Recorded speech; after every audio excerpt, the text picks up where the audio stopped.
Hey, and welcome to Puzzlehead. This channel is all about engaging stories with clever twists, unexpected turns, and moments that will pull you in emotionally. So if you enjoy drama, surprises, and endings that truly hit, then you're in the right place. Subscribe and join us for stories full of secrets, intense moments, and satisfying outcomes. Now, don't forget to turn on notifications. The next puzzle is about to begin.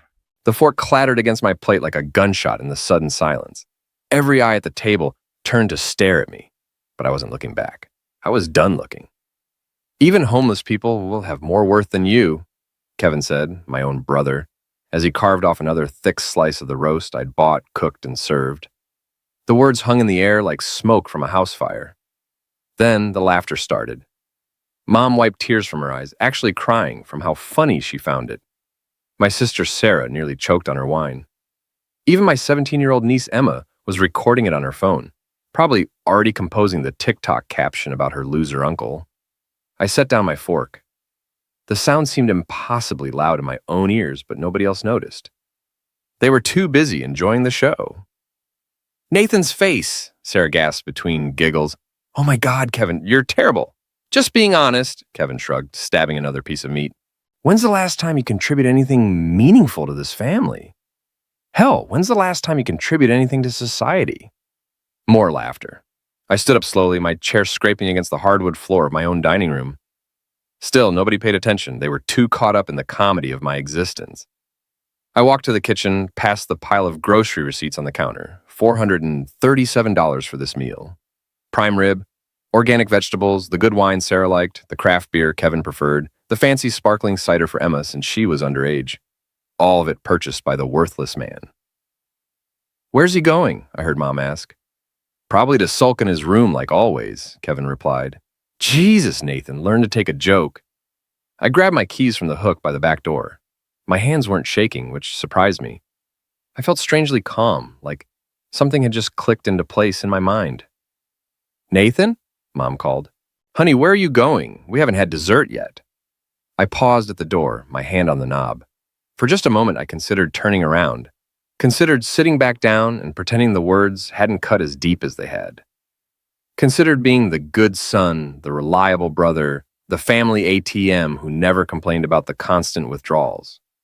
Instead, I opened the door and walked out into the October evening. Behind me, the laughter resumed. The cool air felt good against my face as I sat in my car, staring back at my own house through the kitchen window. I could see them all still seated around my table, eating my food, drinking my wine, probably already moving on to the next topic of conversation. The worthless man forgotten again. I pulled out my phone and opened my banking app. The numbers glowed back at me in the darkness of my car. Checking account $47,000. Savings $180,000. Investment portfolio $890,000. Not bad for a worthless IT support guy living in his parents' basement. Except, I didn't live in my parents' basement. I owned this house, had bought it 3 years ago when Mom couldn't make the mortgage payments anymore. Quietly transferred the deed to my name and let the family keep thinking it was still hers. Let them keep thinking I was just the loser's son who never moved out. My phone buzzed. A text from Sarah. Don't be such a drama queen. Come back inside. I deleted it without responding and started scrolling through my contacts. 3 names caught my attention. Marcus, Jennifer, and Tom. My oldest friends, or at least they used to be. We'd grown apart over the past year, ever since I'd started declining their invitations to go out. Hard to justify spending money on expensive dinners and bar tabs when your family constantly needed financial help. Another buzz. Kevin this time. Seriously, bro, it was just a joke. Don't be weird about it. I turned off my phone and drove away from my own house, leaving them to finish their meal. In my rearview mirror, I could see the warm glow of the dining room windows. It looked peaceful from the outside, like a normal family, enjoying a normal Sunday dinner. The illusion was perfect. I drove aimlessly through the suburbs, past houses where other families were probably having their own Sunday dinners. Normal families where the jokes didn't cut quite so deep, where gratitude occasionally made an appearance alongside the criticism. My mind wandered back to last Christmas. I'd host it again, naturally. Bought the tree, decorated it myself while everyone else was too busy to help. cooked the entire meal from scratch, bought presents for everyone, even wrapped them. And when Kevin's girlfriend asked who was responsible for such a beautiful holiday, he'd actually taken credit. "I helped Nathan plan everything," he'd said with a straight face. "Poor guy needs the guidance." The lies came so easily to him. But then again, I'd made it easy by never correcting the record. I pulled into the parking lot of a 24-hour diner and sat there with the engine running. Through the windows, I could see a few lonely souls nursing coffee and picking at pie. At least they were paying for their own meals. My phone had 17 missed calls when I finally turned it back on. Mom, Sarah, Kevin, even Emma. The panic was setting in, not because they were worried about me, but because Sunday dinner had been disrupted. The routine had been broken. I scrolled through my bank statements instead of returning the calls. The evidence was all there, laid out in neat digital rows. Kevin's business loan, $15,000. 3 months ago, never repaid. Sarah's divorce attorney, $8,500. Last year, never mentioned again. Mom's car repair, $3,200. 6 months ago. She'd thanked me by suggesting I needed to get out more. Emma's college fund contribution, $5,000. Every semester for 2 years running. And that was just the recent stuff. If I went back further, the numbers got bigger. The mortgage payments I'd quietly made when Mom was between jobs. The medical bills I'd covered when Dad was sick. The credit card debts I'd paid off without being asked. 15 years of being the family safety net. 15 years of invisible contributions while Kevin got credit for showing up late with gas station flowers on Mother's Day. A new text popped up from Mom. "Nathan, please come home. We're all worried sick." Worried sick, right. They were worried about who was going to pay for Emma's spring semester tuition. Worried about who would cover Kevin's rent when his latest get-rich-quick scheme inevitably collapsed. Worried about their personal ATM walking away. I typed back, "I'm fine, just needed some air." The response was immediate. "Thank goodness. Kevin feels terrible about what he said." Kevin feels terrible.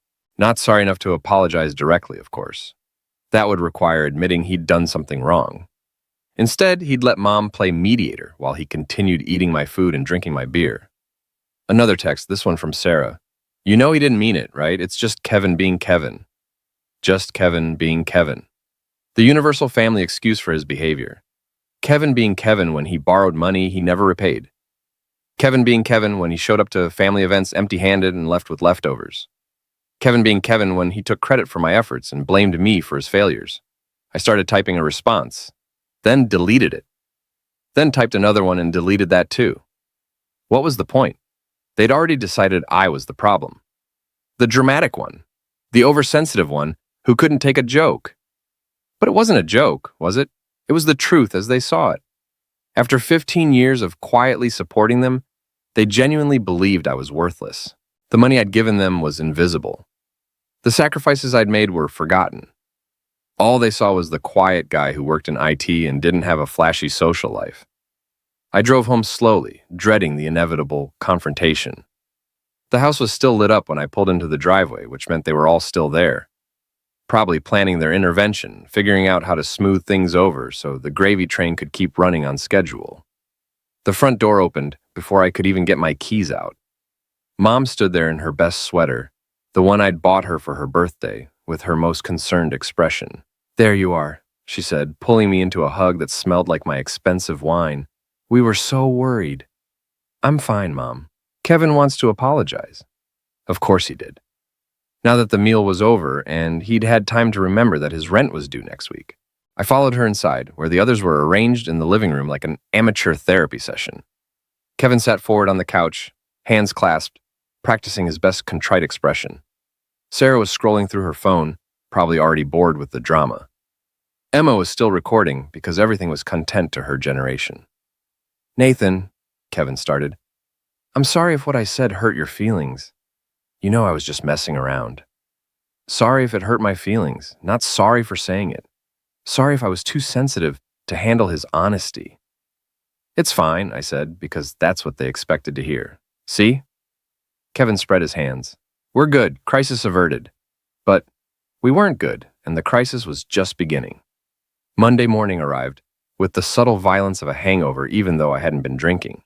I sat at my home office desk, staring at 3 monitors displaying network security protocols for a Fortune 500 client, while Kevin's words echoed in my head like a song stuck on repeat. Even homeless people have more worth than you. My phone showed 43 missed calls from various family members throughout the night. I'd turned the ringer off after the 15th one. They weren't calling because they missed me or wanted to make sure I was okay. They were calling because the family ecosystem was delicate, and I'd disrupted it by walking away. I was the invisible foundation that kept everything stable. Remove the foundation, and the whole structure starts to shake. The irony wasn't lost on me. While Kevin struggled to sell drop-shipped electronics from his studio apartment, I was designing cybersecurity infrastructure for companies whose names were household words. While Sarah complained about her tight budget as a middle school teacher, I was pulling in more money in a month than she made in a year. While Mom worried about her retirement savings, I had enough investments to buy her house 3 times over. But I lived simply, drove a 5-year-old Honda, wore jeans and t-shirts, kept my success quiet. In their minds, that made me the failure. My work phone rang.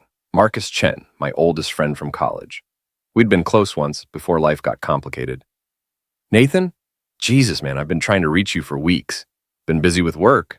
Right, work. There was something in his tone. Listen, Jennifer's having people over Saturday night. You should come. Like old times. Jennifer Walsh. Another college friend who drifted away as my family obligations increased. The 3 of us used to be inseparable. Now I couldn't remember the last time we'd all been in the same room. I don't know, Marcus. Family stuff, you know? That's exactly why you should come. When's the last time you did something for yourself? When's the last time I did something for myself? The question hit harder than it should have. When was the last time? Before Kevin needed money for his business? Before Mom's car broke down? Before Sarah's divorce? Before Emma's college applications? I'll think about it. Don't think, just come. 8 o'clock. And Nathan? Leave the family drama at home for one night. He hung up before I could respond. Leave the family drama at home. Easy for him to say. His family wasn't a full-time job. I spent the day buried in code, building digital walls to protect other people's assets. There was something satisfying about the work. Clean problems with logical solutions. No emotional manipulation, no guilt trips, no one taking credit for your efforts while simultaneously calling you worthless. Around noon, Kevin texted, "Hey bro, any chance you could spot me $500? Rent's due tomorrow, and I'm a little short." A little short. Kevin was always a little short. Had been for the past 3 years, ever since he'd quit his job to pursue his entrepreneurial dreams. Dreams that consistently involved other people's money and his own minimal effort. I stared at the text for a long time. $500 was nothing to me, pocket change. But it was also a test. After yesterday's humiliation, after calling me worthless in front of the entire family, he still expected me to open my wallet on command. I typed, "Can't help right now, tight month." The response was immediate. "Come on, man. It's just $500. I'll pay you back next week." Next week. Kevin's favorite timeline. Everything was always next week with him. Next week he'd pay me back. Next week his business would take off. Next week he'd get his act together. Sorry, money's tied up in investments. My phone rang immediately. Kevin, of course. What the hell, Nathan? Since when do you not help family? Since yesterday, when you decided I was worthless. Jesus Christ, you're really going to hold a grudge over a joke? Grow up. It wasn't a joke, Kevin. It was the truth as you see it. Fine, whatever. I'm sorry, okay? I'm sorry I hurt your precious feelings. Now, can you help me with the rent or not? There it was, the real apology. Not sorry for what he'd said, but sorry that his words might cost him money. Sorry that the ATM had developed feelings. No, Kevin, I can't help you. Are you serious right now, after everything this family has done for you? Everything this family has done for me? I almost laughed. What exactly had they done? Given me a place at their tables so I could serve them dinner? Allowed me to pay their bills? Graciously accepted my gifts while giving nothing in return? What exactly has this family done for me, Kevin? We've always been there for you, supported you. Supported me how? Silence. He couldn't think of a single example, because there weren't any. Look, Nathan, I don't have time for this philosophical BS. I need $500. Are you going to help me or not? Not. I hung up and turned off my phone. For the first time in years, the silence felt peaceful instead of lonely. That evening, I did something I'd never done before. I created a spreadsheet. Not for work, not for taxes, but for family. 15 years of financial transactions, carefully documented from bank statements and old emails. Every loan, every gift, every emergency payment. Every birthday dinner I'd paid for. Every crisis I'd resolved with my checkbook. The numbers were staggering. Kevin alone, $73,000 over 5 years. Business loans, rent payments, car repairs, credit card bailouts. Not a single dollar repaid. Sarah. $45,000 since her divorce. Legal fees, moving expenses, Emma's school costs, medical bills. She'd thanked me by suggesting I needed therapy for my antisocial tendencies. Mom, $89,000 over the years. Mortgage payments, home repairs, medical expenses, car maintenance. Her gratitude came in the form of constant criticism about my lifestyle choices. The grand total was $347,000. Nearly half my net worth, handed over without question to people who saw me as worthless. But the money was only part of it. I created another spreadsheet for the non-financial contributions, every holiday meal I'd cooked, every family emergency where I'd dropped everything to help, every birthday, graduation, anniversary where I'd shown up with thoughtful gifts while receiving generic gift cards in return. Then I made a third spreadsheet, this one for the insults, the dismissals, the casual cruelty disguised as family jokes. Kevin's greatest hits over the years. Nathan's still single because he has the personality of wet cardboard. At least when I fail big. Nathan fails small and boring. Mom, you raised one successful kid and one Nathan. Sarah's contributions were more subtle but equally cutting. Nathan doesn't understand because he's never had real responsibilities.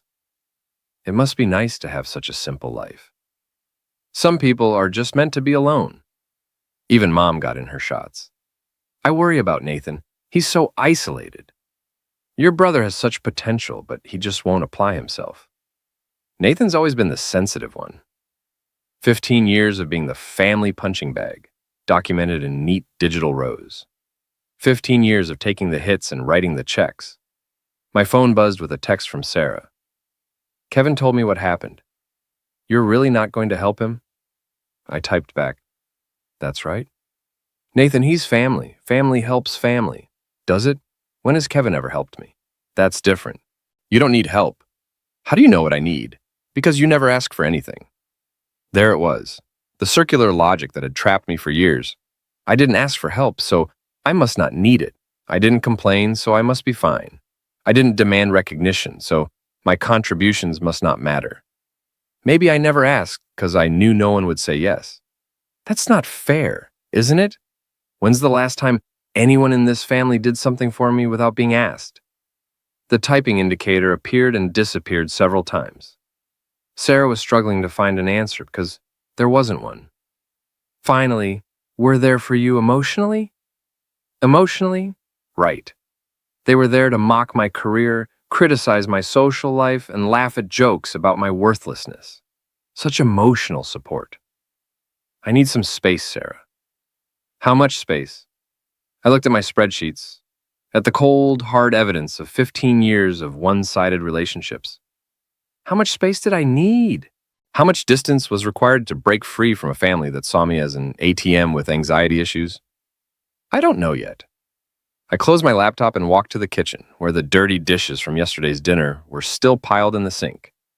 They'd left without cleaning up, naturally. Why would they clean when the worthless son would take care of it? I loaded the dishwasher and thought about Marcus's invitation. When was the last time I'd spent an evening with people who didn't need anything from me?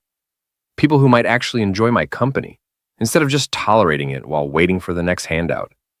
Saturday night, Jennifer's party. Maybe it was time to remember what it felt like to be valued instead of just useful. My phone rang. Mom, of course. Nathan, honey, Kevin told me about the rent money. I think you're being a little harsh. Am I? He's going through a rough patch. We all need to support each other. I've been supporting him for 5 years, Mom. How much support is enough? Family doesn't keep score. Maybe it should. The words hung in the air like a challenge. Family doesn't keep score, but maybe that was the problem. Maybe keeping score would show just how lopsided the game had become. I raised you better than this, Nathan. You raised me to be a doormat. Mission accomplished. I hung up before she could respond and turned off my phone again. The silence was becoming obsessive. Saturday night arrived with the weight of a decision I wasn't sure I was ready to make. I stood in front of my closet looking at clothes I rarely wore, trying to remember how to dress for a social gathering that wasn't a family obligation. Jennifer's address was in the nice part of town, where the houses had character and the driveways weren't cracked. I'd been there once before, years ago, back when our friendship felt natural instead of forced. The party was already in full swing when I arrived. Through the windows, I could see people laughing, holding wine glasses, engaging in the kind of effortless conversation I'd forgotten how to have. For a moment, I considered turning around and going home. Nathan! Jennifer appeared at the door before I could retreat. She looked good, successful, like someone who'd figured out how to be happy. I can't believe you actually came. Marcus was very persuasive. He said you'd been going through a rough patch with your family. My family. Even here, they followed me. Something like that. She led me inside, where the conversation flowed around topics that had nothing to do with money or obligations. People talked about books they'd read, places they'd traveled, ideas that excited them. It was like visiting a foreign country where the currency was curiosity instead of guilt. Marcus found me by the kitchen island, nursing a beer and watching the interactions like an anthropologist studying a new culture. You look like you're at a funeral instead of a party. Just observing. When's the last time you observed something that wasn't a family crisis? Good question. When was the last time I'd been somewhere without an agenda, without someone needing something, without the constant background hum of obligation? I don't remember. That's what I was afraid of. Marcus grabbed 2 fresh beers from the cooler. Jennifer and I have been talking about you. Should I be worried? Probably.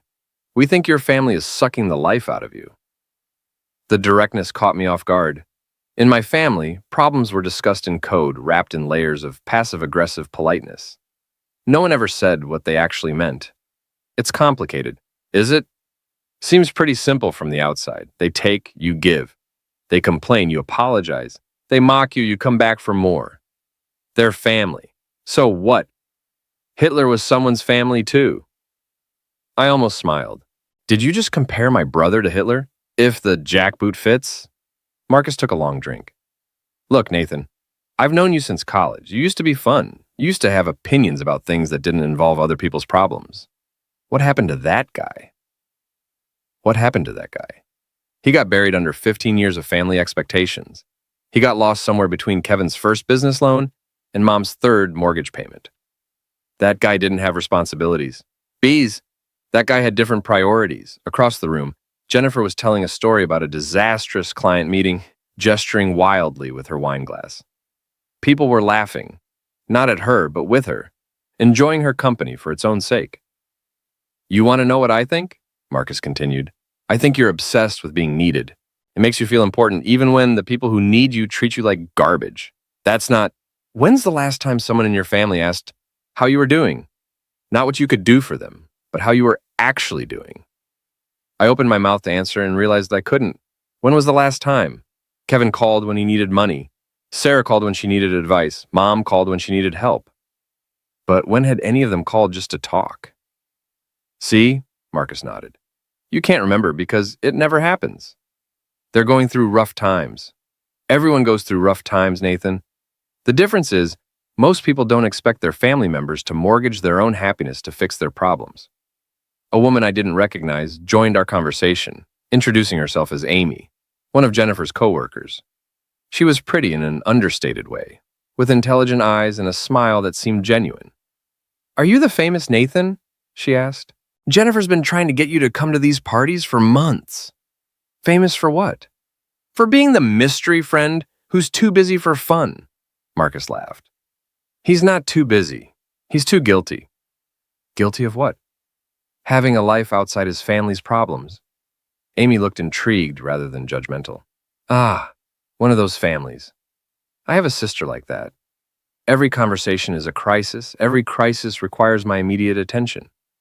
What did you do about it? Set boundaries. Took me years to realize that helping someone who won't help themselves isn't actually helping. It's enabling. Enabling. The word hit like a physical blow. Was that what I'd been doing? Enabling Kevin's irresponsibility by bailing him out? Enabling Sarah's financial carelessness by covering her mistakes? Enabling Mom's passive-aggressive manipulation by always giving in? Boundaries are hard when it's family. No, especially when they've trained you to feel guilty for having them. Amy's voice was understanding, not preachy. But the alternative is spending your whole life being resentful while pretending to be generous. Resentful while pretending to be generous. That hit even harder than enabling. The party continued around us, but I felt like I was watching it from underwater. These people seemed to exist in a world where relationships were reciprocal, where giving and taking balanced out naturally. It was a foreign concept. My phone buzzed. A text from Kevin. Landlords threatening eviction. Really need that $500. I showed the message to Marcus and Amy. They read it with expressions of disgust. Jesus, Marcus said. When you're out trying to have fun, they're pulling you back in. What are you going to do? Amy asked. I looked at the message again. Kevin's crisis, Kevin's problem, Kevin's expectation that I would drop everything to solve it. The same pattern that had defined our relationship for years. Nothing. I saw nothing, I said, and turned off my phone. For the first time in years, someone else's emergency was going to remain someone else's problem. The week that followed was the quietest of my adult life. No emergency calls from Kevin, no guilt trips from Mom, no passive-aggressive texts from Sarah, just blessed, peaceful silence. Until Thursday night, when all three of them showed up at my door. I saw them through the peephole, standing on my porch like a delegation of disapproval. Kevin looked angry, Sarah looked worried, and Mom looked like she'd been crying. The holy trinity of family manipulation. We need to talk, Mom said when I opened the door. About what? About this tantrum you're throwing. Kevin pushed past me into the house. It's gone on long enough. Sarah followed him, taking in my living room like she was seeing it for the first time. Which, in a way, she was. None of them had visited in months, despite living less than 20 minutes away. Nice place, Sarah said, though her tone suggested she meant the opposite. Very empty. Empty, right. No family photos cluttering every surface. No children's artwork taped to the refrigerator. No evidence of the messy, complicated life she'd built for herself. In her mind, that made my space empty instead of peaceful. What do you want? I asked. We want our brother back, Mom said, settling onto my couch without being invited. This isn't like you, Nathan. Cutting off your family, ignoring people who need your help. Kevin got evicted, Sarah added. He's staying on my couch now, but it's not a permanent solution. Of course he got evicted, and of course it was somehow my fault for not preventing it. I'm sorry to hear that. Are you? Kevin's face was red with anger. Because you could have prevented it with a phone call to your bank. I could have. I chose not to. Why? Because I hurt your feelings at dinner? Jesus, Nathan, grow up. There it was again. Grow up. As if maturity meant accepting abuse with a smile and a checkbook. This isn't about hurt feelings, Kevin. This is about worth. Worth? You said homeless people have more worth than me. I've been thinking about that. Mom shifted uncomfortably. Honey, that was just Kevin being thoughtless. You know he didn't mean it. Actually, I think he did mean it. I think you all mean it. Sarah crossed her arms. That's not fair, isn't it? When's the last time any of you called to ask how I was doing? When's the last time you invited me to something that didn't require my wallet? When's the last time you treated me like family instead of like a service provider? Silence. They looked at each other like I'd started speaking in tongues. We don't treat you like a service provider, Mom finally said. Really? What do you call me for, Mom? I call to check on you. You call when your car needs repair, when your insurance doesn't cover something, when you need help with your computer. That's not the only reason. Name another one. More silence. Kevin was pacing now, his frustration building toward explosion. This is ridiculous, he said. So what if we ask for help sometimes? That's what family does. Sometimes? Kevin, you've asked me for money 17 times in the past 2 years. 17. You want to know how many times you've offered to help me with something? You don't need help. How do you know? Because you never ask for it. I asked you to help me move furniture last year. You were busy. I had plans. I asked Sarah to be my emergency contact when I had surgery. She said it was too much responsibility. Sarah's face flushed. I had Emma to think about. I asked Mom to watch my house while I was on a business trip. She said she couldn't handle the stress. Mom looked down at her hands. I don't like staying in other people's homes, but it's fine to ask me to drop everything whenever you need something. Kevin stopped pacing and turned to face me. You want to know the truth, Nathan? The real truth? Please, you're right. We do see you as a service provider. You know why? Because that's all you've ever been. The words hit like a slap, but I didn't flinch. You don't have a personality beyond being helpful, he continued. You don't have interests, hobbies, opinions about anything that matters. You're just there, waiting to solve other people's problems. Kevin, Sarah warned, but he was on a roll now. When's the last time you told a joke that wasn't self-deprecating? When's the last time you had a strong opinion about anything? When's the last time you did something interesting enough to talk about? When's the last time you gave me a chance to? We're giving you a chance right now. Say something interesting. Tell us about your hopes, your dreams, your fears. Show us there's a person under all that helpful BS. I looked at him, then at Sarah, then at Mom. 3 people who'd known me my entire life, waiting for me to prove I was worth their time. You want to know what I dream about? I said quietly. I dream about having a family that values me for who I am instead of what I can do for them. I dream about relationships that don't revolve around crisis management. I dream about people who call because they miss me, not because they need me. That's not, Mom started. I dream about being someone's first choice instead of their last resort. I dream about being invited to things because people enjoy my company, not because they need a ride or someone to pick up the check. My voice was getting stronger, clearer. And you know what I fear? I fear that I've wasted 15 years of my life trying to earn love from people who see kindness as weakness and generosity as obligation. The room was dead quiet. Kevin's anger had shifted to something that might have been shame. Sarah was staring at the floor. Mom was crying again, but these tears looked different.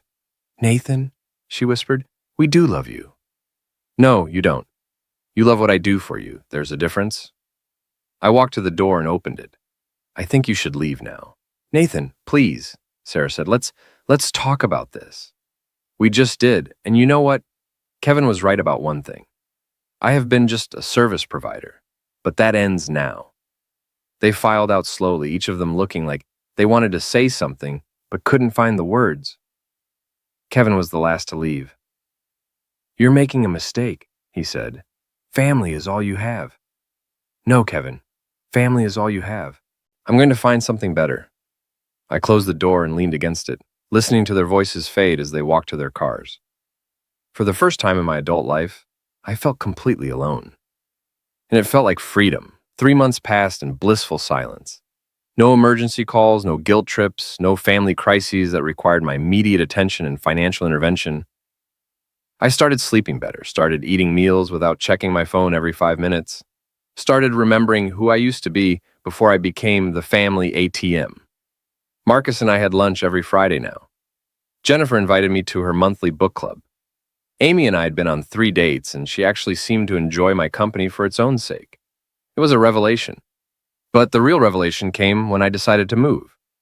Not far, just across town to a better neighborhood, a place where I could start fresh, away from the memories of family dinners that ended in humiliation and holidays that felt like unpaid labor. I was packing books when the doorbell rang. Through the peephole, I saw a man in a suit holding an envelope. Process server, probably. My first thought was that Kevin had gotten himself into legal trouble and somehow made it my problem. But the envelope was addressed to me, and the return address was from a law firm I didn't recognize. Inside was a single sheet of paper and a check. The letter was brief and professional. Dear Mr. Carter, please find enclosed your inheritance from the estate of Harold Mitchell. As per Mr. Mitchell's will, you are to receive this bequest in recognition of your quiet kindness to others, especially family, often at great personal cost. Mr. Mitchell was your mother's neighbor for 30 years and observed your character during that time. He specifically requested that this inheritance not be disclosed to other family members, as he felt they might pressure you to share it inappropriately. The amount is $2.4 million after taxes. I read the letter 3 times before looking at the check. The numbers were real. Harold Mitchell, the quiet old man who'd lived next door to Mom for decades, had left me more money than I'd ever dreamed of having. and he'd specifically requested that my family not know about it. The old man had been watching. He'd seen the family dynamics, the one-sided relationships, the casual cruelty disguised as jokes. He'd seen what I'd been too close to recognize, that I was being used. My phone rang. Mom, of course. I'd been ignoring her calls for weeks, but something made me answer this one. Nathan? Oh, thank goodness. I've been so worried. What do you want, Mom? I want my son back. This cold stranger isn't the boy I raised. The boy you raised was a pushover. Maybe it's time you met the man he became. Kevin's in real trouble, honey. He owes money to some very bad people. He needs help. Of course he did. Kevin's problems had escalated from eviction to loan sharks, the natural progression of someone who'd never learned to take responsibility for his actions. How much does he need? Hope crept into her voice. 50,000. I know it's a lot, but it's not a lot, Mom. It's nothing. Then you'll help him? I looked at the check in my hand. $2.4 million, enough to solve Kevin's problems 100 times over. Enough to pay off Sarah's mortgage, fund Emma's entire college education, buy Mom a new house. Enough to go back to being the family ATM, just with a bigger account balance. No, Nathan, he could get hurt. These aren't the kind of people who, then maybe he shouldn't have borrowed money from them. He's your brother. He's a grown man who's never faced consequences for his actions. Maybe it's time he started. I can't believe you're being so cruel. Cruel. Interesting word choice. It wasn't cruel when Kevin called me worthless. It wasn't cruel when Sarah dismissed my contributions. It wasn't cruel when they all laughed at my expense, but refusing to enable Kevin's self-destruction was somehow cruel. I'm not being cruel, Mom. I'm being smart. Smart, this is about family. No, this is about Kevin expecting me to clean up another mess he created, and I'm done cleaning up messes. What's happened to you? I grew up. Finally. I hung up and looked around my half-packed living room. Boxes of books, carefully wrapped dishes, a life ready to be transported somewhere new. Somewhere better. My phone buzzed with a text from Amy. Still on for dinner tonight? I smiled and typed back, absolutely, I have news. Good news for once, news that had nothing to do with family crises or emergency loans. News about a future that belonged entirely to me. Harold Mitchell had seen something in me that my own family never had. He'd seen worth beyond usefulness, value beyond financial contribution. He'd seen a man who deserved better than he was getting, and he'd given me the means to find it. I finished packing and loaded my car. The new apartment was across town in a building with a doorman and a view of the river. A place where my family wouldn't think to look for me, even if they tried. Which they wouldn't, of course. Not until they needed something, but by then I'd be gone. Really gone, not just physically, but emotionally. Free from the obligation to light myself on fire to keep them warm. Free to discover what my life could look like when it belonged entirely to me. As I drove away from the house where I'd hosted so many thankless dinners, I thought about Harold Mitchell's letter. Quiet kindness to others, especially family, often at great personal cost. He'd gotten it exactly right. The kindness had been real, but the cost had been everything. My self-respect, my happiness, my sense of worth. I'd given it all away to people who saw generosity as weakness and love as leverage.